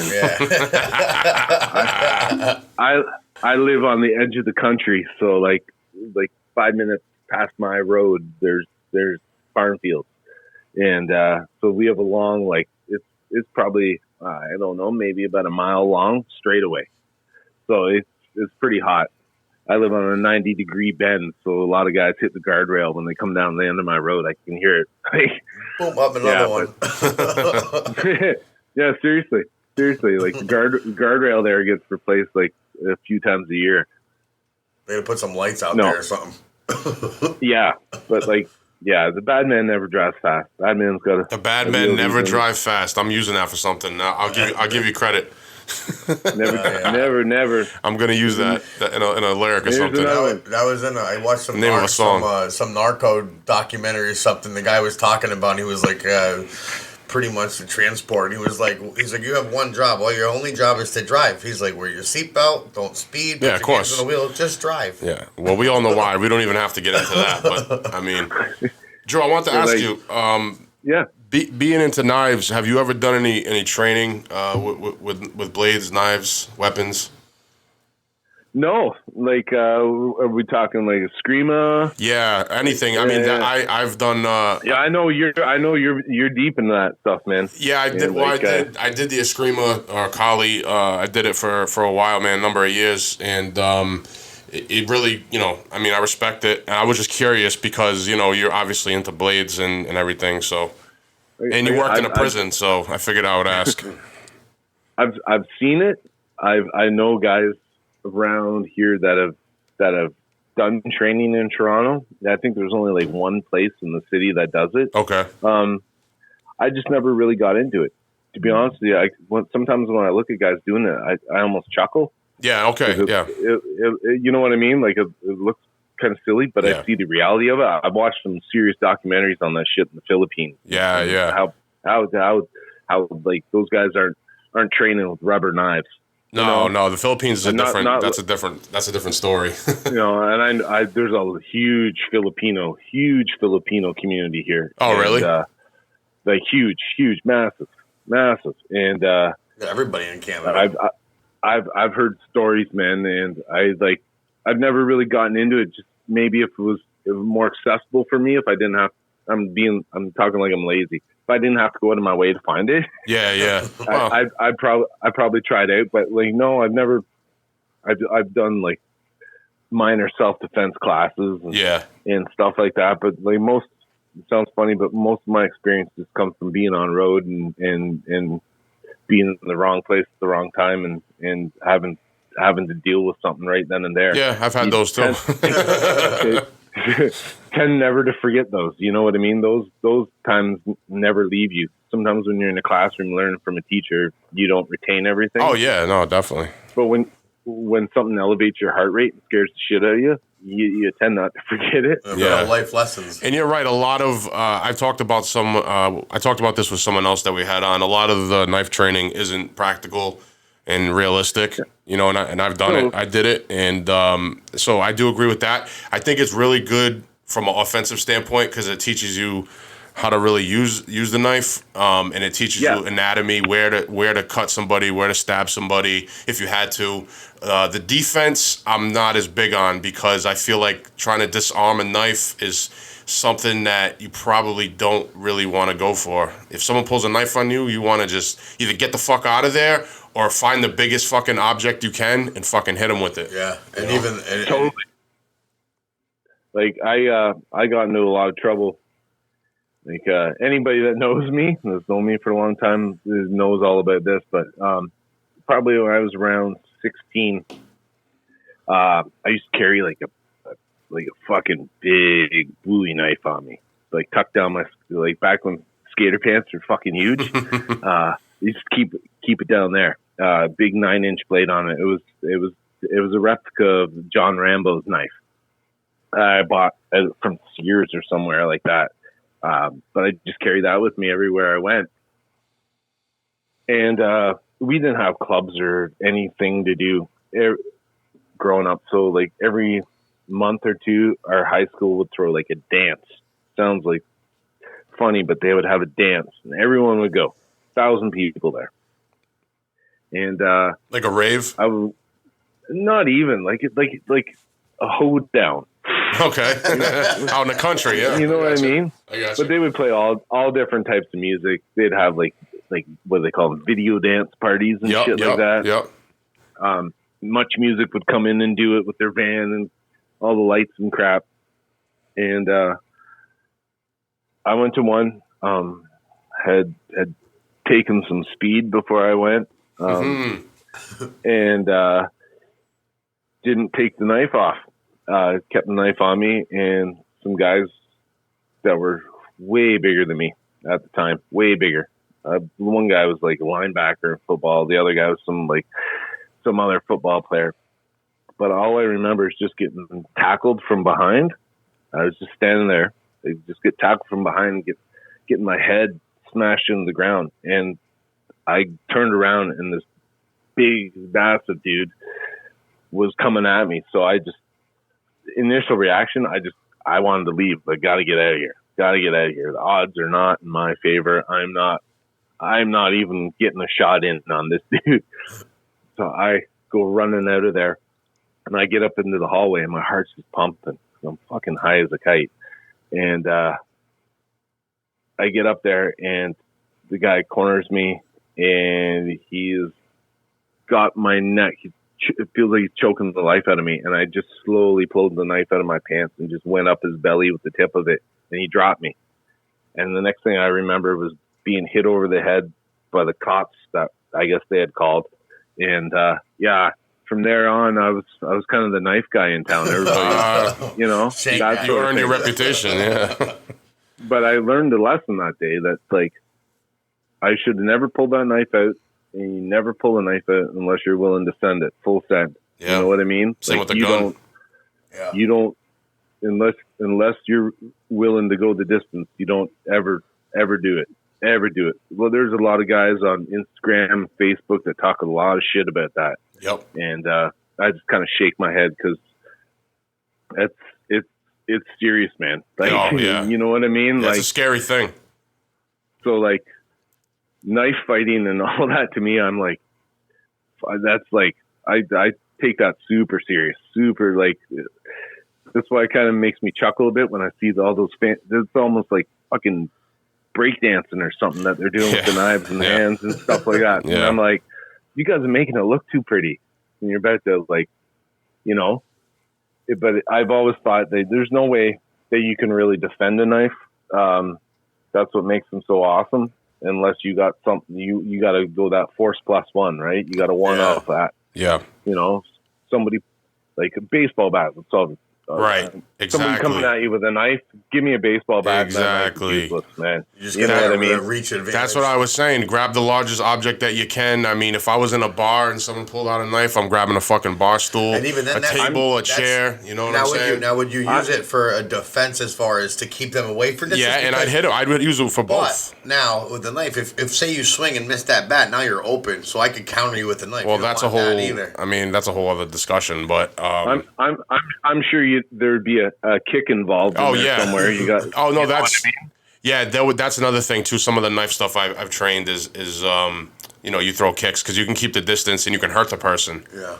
You know, and chances are the material you're wearing on your legs is thick enough to, like, it's going to take a bit of work. For most of the knives that people carry out there aren't fucking any good at all. Yeah, right. They're just a typical pocket knife. Yeah.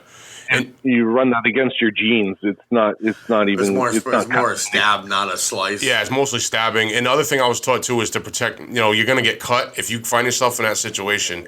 You're probably gonna get cut, stabbed. But if you can protect your vitals, that's the most important thing. To protect your vitals. If you could take out the assailant, take them out, and get the fuck out of there. But then you never know who's coming at you. Like you mentioned earlier about like the training, dude, I've seen people get stabbed. I've seen people get stabbed. They don't even know they get stabbed. I've seen three. You know what I mean? Hitting vital organs are like going up from your armpit, so you can hit the heart a certain way or whatever. No, I mean you got to protect all that shit if you can. Yeah, it's Knife fight is fucking gritty, dude. No, it's no joke, man.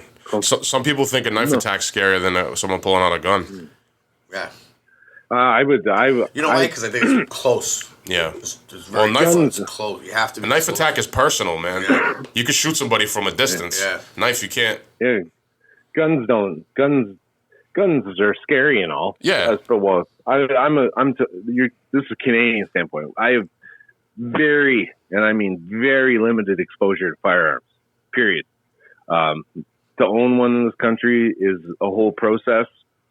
To own a handgun is a whole other process here. Really? But like, I've never found them scary. So it's hard. It's hard in Canada to get license for a firearm. Oh yeah. Like I don't even know. I don't even know if I could. I don't even know if I'd qualify for one. To be honest with you, I don't know if I have too many speeding tickets or So what happens when you own a sidearm, like a handgun in Canada, is your name is run through a criminal database, like roughly every 20 minutes. Every day. Wow. I wonder if they're doing that here too. No, they don't. I don't think they do, man. I'll tell you, they definitely don't. That's crazy. Even if you're not doing anything. You can't have a felony here. Well, yeah, I know that. That's about it. I've been to Florida. I've been to Florida a few times. I got to OUI. I can't go into Canada just because I have felonies. Yeah, Canada's very strict. That's I have friends that can't. Other friends that can't get in there too. Yeah, it's coming to Canada. Our border services are crazy. Yeah, it's not a bad necessarily. I mean, for the country, I guess if you're trying to keep certain elements out, but if you want to go visit, it sucks. I just want to go to see the Niagara Falls, dude. My family, before COVID hit, we try to head down south in the summertime, drive down to like Carolinas or somewhere, chill out for a week and a bit. And every time we come back, we're dealing with Canadian Border Services. They're giving me the gears. You know, like just like, are you lying? No, why, dude? I got a car full of kids and my wife. I just want to get home, man. I was on vacation. I went to Disney, dude. Relax. There's my ticket stubs. Yeah. Like, you know, they're telling you, don't give me attitude and stuff like that. And I'm like, oh, man, come on. I just want to go home. I just paid for your salary. You do realize that, right? Like, I pay taxes, and then my taxes pay for you. You work for me, remember. They don't look at it that way, sort of thing. But yeah, you can't say that to them either. There's a whole TV show up here called Border Patrol. I bet, a reality show. I've actually seen it. But the show in Canada, there's one in Mexico. They have I think the show they do Canada border, they do Mexico border. Really? I never seen a Canadian. No, it's wild, dude. I bet it is. I mean, even certain shit they torture people about just food.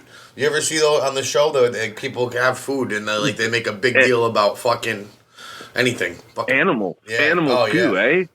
Yeah, dude. Birds, jamming birds in like Kleenex boxes, taping them in like in toilet paper inside toilet paper rolls. What the fuck is crazy? What are they doing with that? What's going on? Well, because they don't let them in, but like that's rare budgies from like Vietnam or something like that. Like there's only 20 left in the world. That's why we got the corona right now. Wow. People be bringing birds in. Jesus.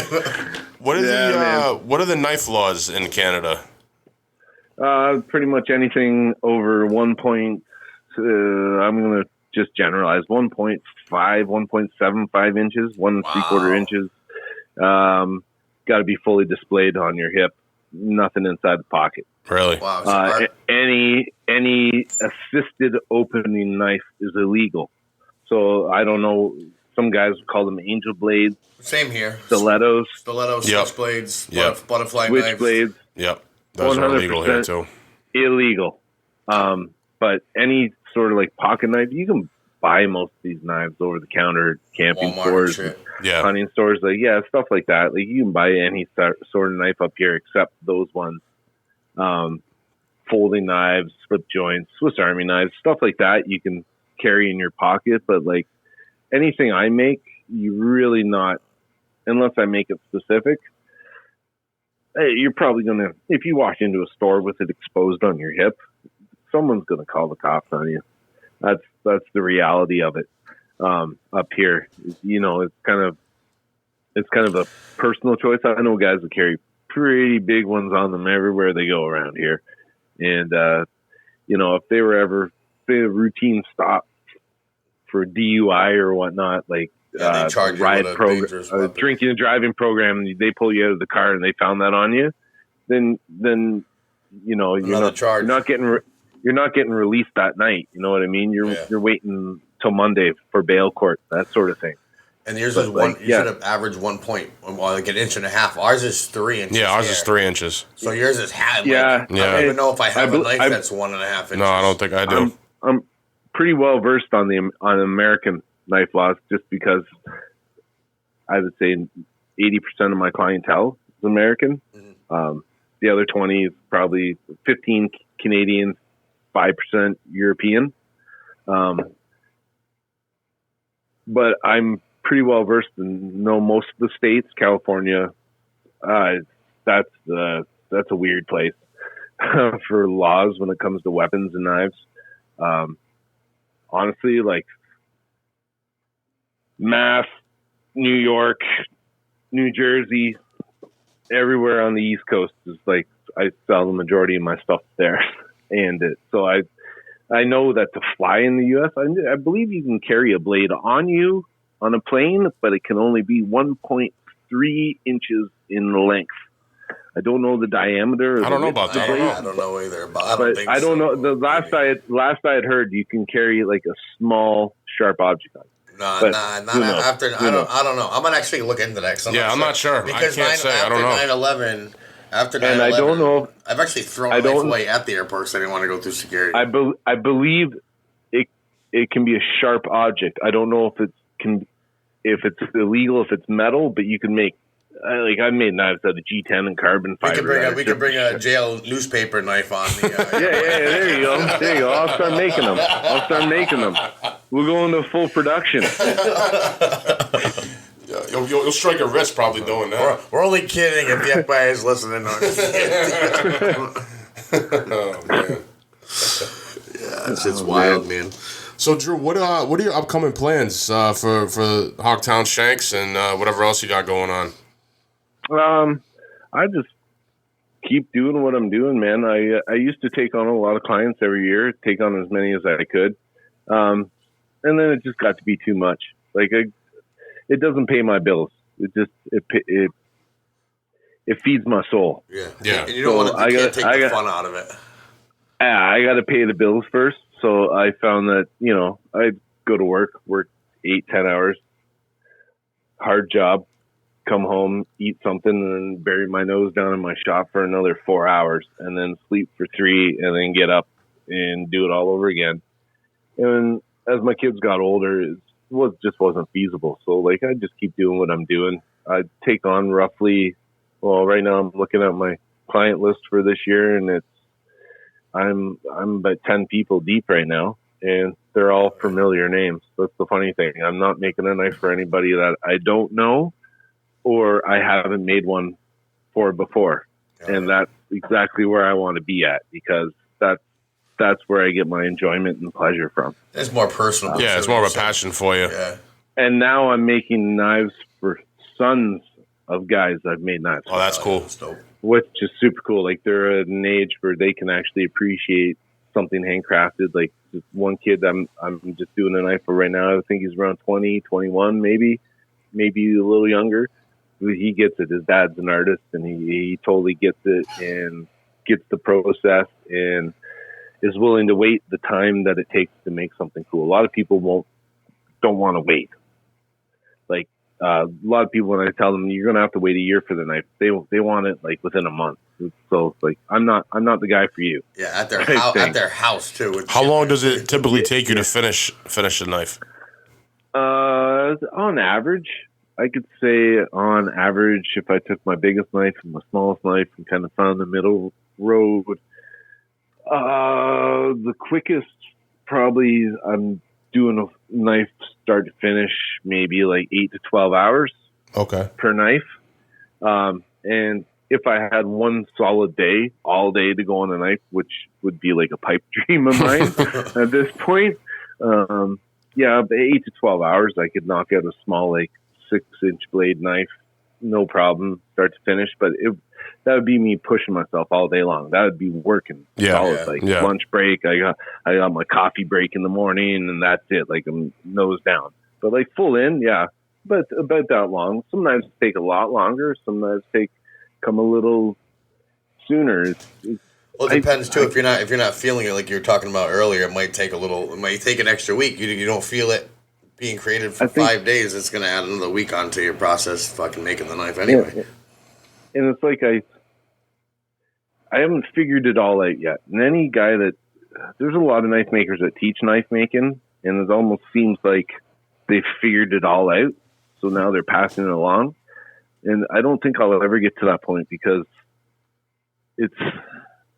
there's always something. There's always something that's going to come up. Something that sometimes might take me, few less hours to make, because it just all came together. All the stars lined up in a row, and it just worked out bomb.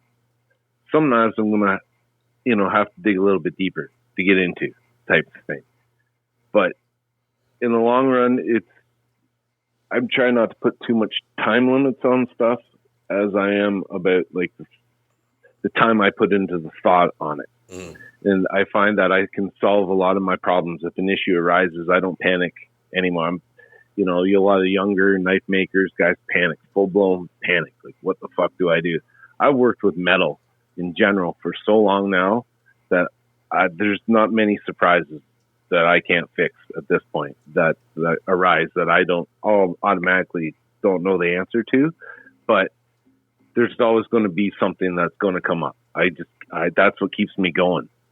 I'm waiting for that. It's like a story that I'm not getting to the climax of yet.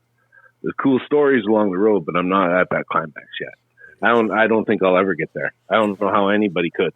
Well, you're a student of the craft. You never stop learning, and there's always something to learn. Yeah, there's always something to learn. Always something to improve on. I mean, I think that applies to a lot of different areas. Everything. Of life. Nobody's really the 100. You might be 99.99. Yeah, right. 100. Exactly. I've never really. It's funny because I was talking to my kids were asking me about what I was doing down here tonight, and I was trying to explain to them, and they just think it's cool that I make knives, right? Oh, yeah. Dad makes knives. They can't go to school and talk about it because people get weird. Yeah. This guy, so that sort of thing. You're the bad guy. But Dad makes knives. They thought it was cool that Dad gets to go talk about knives with some guys. That sort of thing. And I said to them at dinner tonight, I'm like, I've never really considered myself much of anything besides Drew Collins, a dude from a small town that just does what he does. So it's kind of it's an honor for you guys to actually ask me to do this, because I've never really considered myself more than just a dude. I'm just very fortunate that I have crossed paths with people along the way that have kind of made a big difference in my life and changed the course of things. Like this, my knife making, straight up, I would not have the client base and clientele and the people that I talk to, like yourselves, every day if it wasn't for Lenny Lashley. Oh, that's my dude right there. Yeah, Lenny. Shout out to Lenny. He opened so many doors for me. He doesn't even know it. I tried telling him this all the time. He's too humble. Go get another beer, dude. Yeah, he's a great dude. And guys like him I couldn't and wouldn't be doing this right now if it wasn't for that guy right there. I owe him a lot. That's for sure. Yeah, shout out to Lenny. He'll deny it and say, "Oh, don't worry about it," and all that stuff. But no, straight up, that's a lot of love for that guy. Treated me very well, very well. So yeah, it's pretty cool. I've got to meet some awesome dudes along the way, and guys that totally shocked me and surprised me. Craig Satari, got to talk to him about knives not too long ago when I went to see Sick of It All play here, and we must have talked outside the venue for a good hour and a bit just about knives, and he was asking me about old Japanese ways of doing things and stuff, and I thought that was pretty dope for a guy I just met, Hell yeah. Everywhere I go, I bump into somebody, I've made knives for guys that I probably wouldn't want to hang out with, and I made knives for guys that I would want to hang out with, but I got mad love for them both, Oh, yeah. So whatever the future holds, it holds. I'm down for anything. I look forward to it, not knowing what's coming around the road. No, that's the whole fun part. If any of our listeners wants to get a knife to you, can you want to share some of your contacts or how they can get a hold of you? Just they can hit me up on Instagram. I'm pretty negligent when it comes to social media shit, but that's the only social media venue. I don't have a website. I don't have time to do a website and stuff like that. So if you want to find me, it's at Hogtown Shanks on Instagram, or you can send me an email at hogtownshanks@gmail.com. And that's about the only way. And start the process from there. It can take a while. So you're not getting it. You're not getting it in 2 weeks. But that's. I mean, think about it. That's to me like a true master. How you're kind of doing it. I mean, you are on social media, but if you think in ancient times, people that did this kind of thing didn't really advertise it. They just did it. Very humbling. It's just like with martial arts. Like old martial arts masters didn't advertise. People found them. You know what I'm saying? It was totally covert because it wasn't. Because you found the people that found you were invested. Yes. Yeah. When people find me, they're invested. Yeah. A knife I just finished last month for a client lives not far from me. They found me. I didn't advertise and go find them. They found me and they were down. I said, this is going to take a long time. this isn't going to happen in a couple months. It's going to happen in close to a year. If you're down with that, then we're good to go. And they said, no problem. no problem. Take as much time as you need. Oh yeah. And then after a few months will go by, and I do, because what I tend to do is I do a little bit here, do a little bit there, do a little bit here, work on this one. My ADD kicks in, and I'm all over the fucking place. Well, plus you're in a full-time job. So you got a wife and 2 kids. You can only invest so much time into it, I'm sure. Yeah. So I just try to, do as much as I can. And when I can't get it all done in what I think is a good amount of time, in the back of my head, I start to feel bad. Like, oh, okay. So I send out messages, and I'll be like, sorry it's taken so long, but this is part of the process, thanks for sticking with me and whatnot. And I thank almost every client that deals with me, because they got to deal with me being really slow.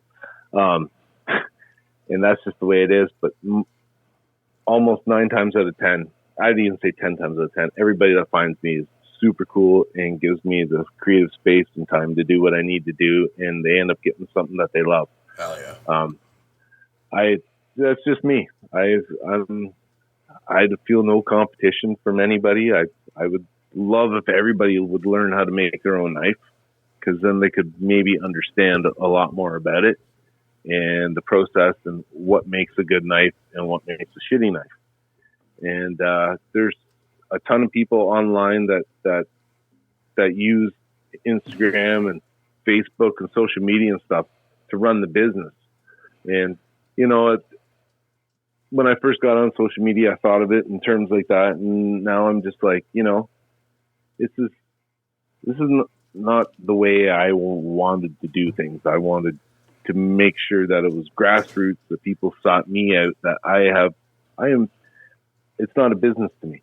It's not. I'm not in it for the money, even though I would love to do it full time and make big money doing it and live the dream and all that. But that's not the reality of it. The reality is that, my time is more valuable than the money involved in. So if you wait, you'll get something awesome. If you don't want to wait, hey, find somebody else that can do it really quick. I just can't. Well, I respect that. But yeah. I've never had a knife returned. I've never had somebody that said they weren't happy. If they're out there, they should just send me a message so I can figure out what I did wrong. But I haven't heard anything. I've got knives in the military all over the world, and I wouldn't send anything out my door that I wouldn't think could save my life. Hell yeah. I always use the analogy in my head that, can this knife that I'm making right now, could I stab this into the rock on the edge of a cliff if I was hanging by my fingertips and pull myself up? And if it meets that expectation, then it's good to go at the door. That's a good standard. I actually like that, because I bought knives before. One being Damascus steel, and it was like a hunting knife, fixed blade, super dope, made from wood, bone and other shit, and they engraved and all that. And same thing, I don't ever use it because it's more for show.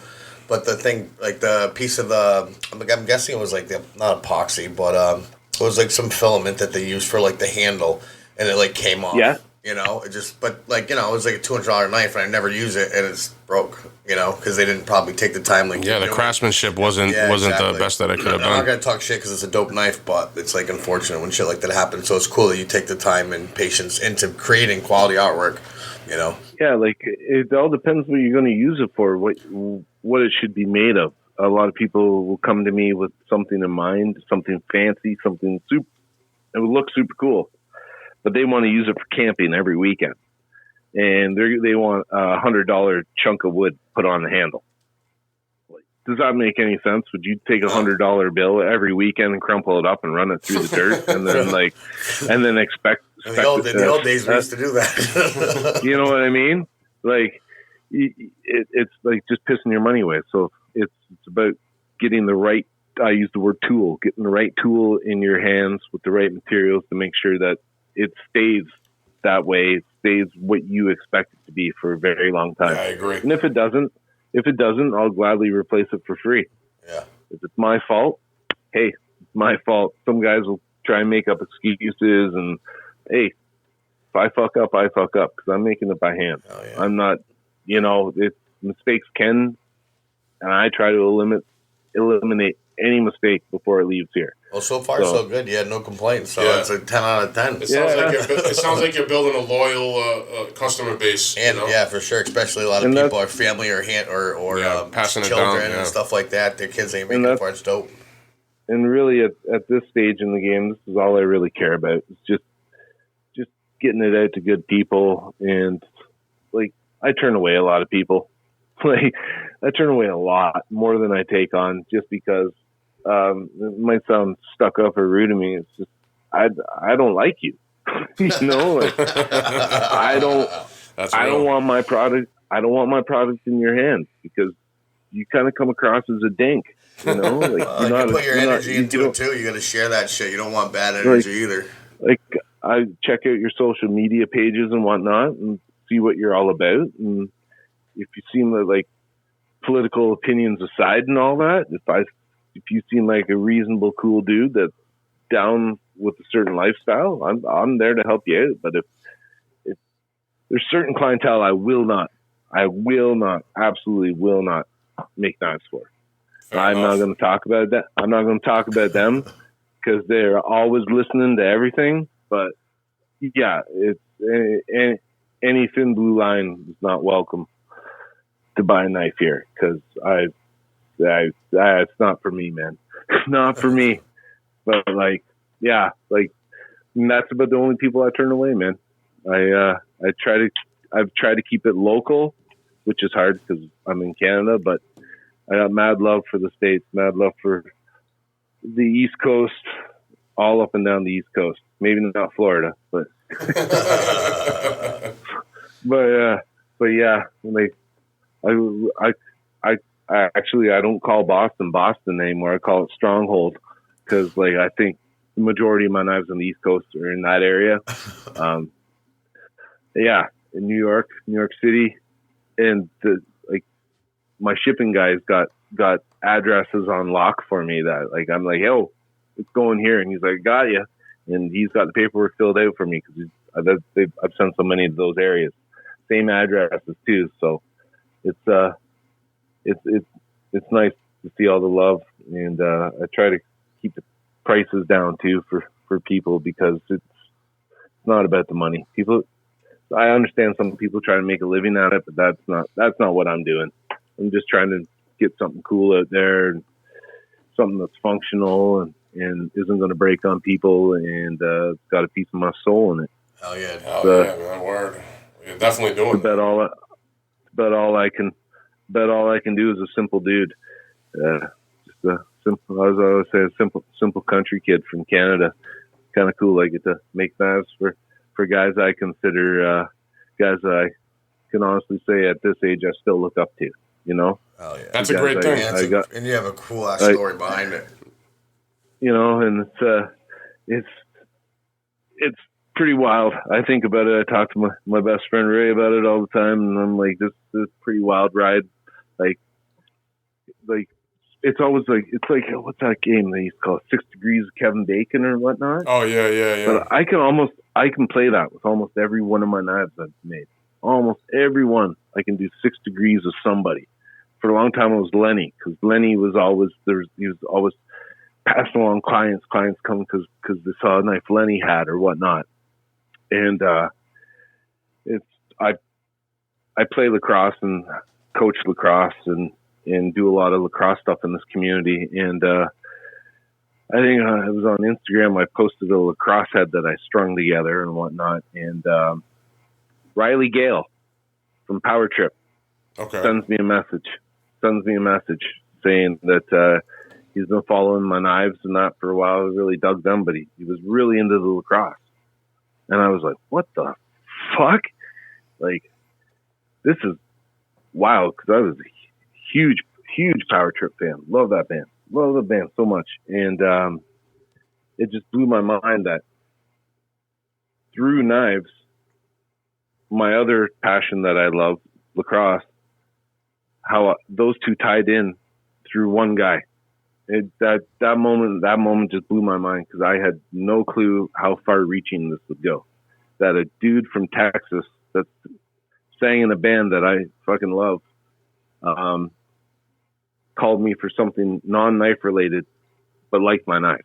It's weird, but to me, it was like a moment I had, and I was like, wow, this is nuts. I ended up stringing a lacrosse stick for him and sending it down before he passed, which is heartbreaking. And I just think, it's such a small world Sure that is. everybody like somehow we can all tie together, and it's just through the smallest little bits of human contact, Yeah, just a little human contact with each other, and all the chain links bind, and we kind of get each other, Yeah.